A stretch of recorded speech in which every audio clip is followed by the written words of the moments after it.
नाशिकमध्ये खड्ड्यामुळे पुन्हा भीषण अपघात, दोघे गंभीर जखमी, 8 ते 10 टाके पडले. काही केलं नाही तर खांदे पालट अटळ, एकनाथ शिंदे 4 मंत्र्यांच्या कामगिरीवर नाराज असल्याची माहिती.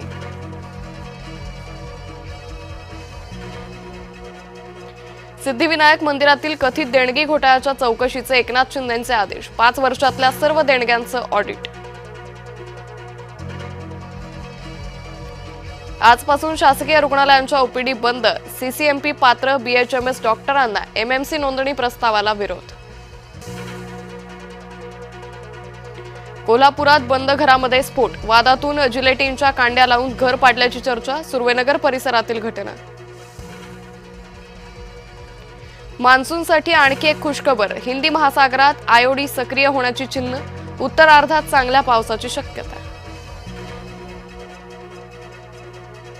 पुढच्या काही दिवसात राज्यात हलक्या ते मध्यम स्वरूपाच्या पावसाची शक्यता, पुणे रायगडच्या घाटमाथ्यावर मुसळधार पावसाचा ऑरेंज अलर्ट.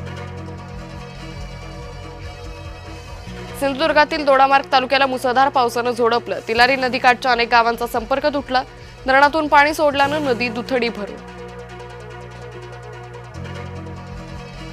आंबोली महादेवगड पॉइंटवर एक पर्यटक 400 फूट खोल दरीत कोसळला, लघुशंकेसाठी गेला असताना अपघात, शोध मोहीम सुरू.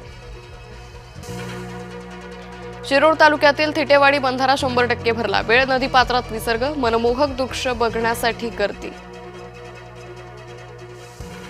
चाकण एमआयडीसीतील रस्त्यांची दुरावस्था, वर्षभरात 399 जणांचा अपघात, अनेक ठिकाणी खड्ड्यात पाणीच पाणी.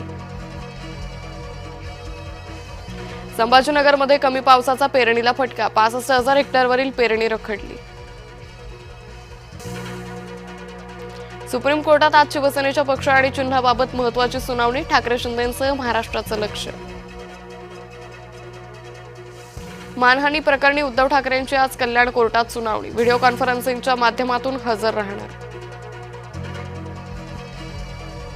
मनसे अध्यक्ष राज ठाकरे उद्यापासून 2 दिवसीय नाशिक दौऱ्यावर, स्थानिक नेते पदाधिकाऱ्यांच्या बैठका घेणार.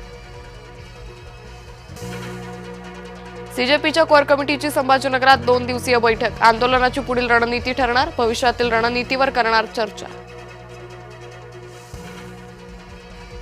काँग्रेसच्या टीकेला योग्य वेळी उत्तर देणार, उपमुख्यमंत्री सुनेत्रा पवारांचा इशारा. महाराष्ट्रात एसआयआर मोहिमेला 17 ऑगस्ट पर्यंत मुदतवाढ, बीएलओंना दिलासा, मतदारांना संधी.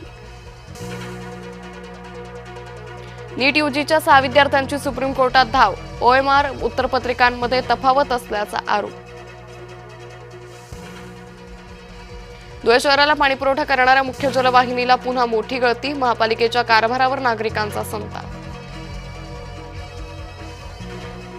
लिफ्टच्या खड्ड्यात कोसळली कार, अपघातात कारचं मोठ्या प्रमाणात नुकसान, कांदिवलीतील घटनेचा व्हिडिओ समोर.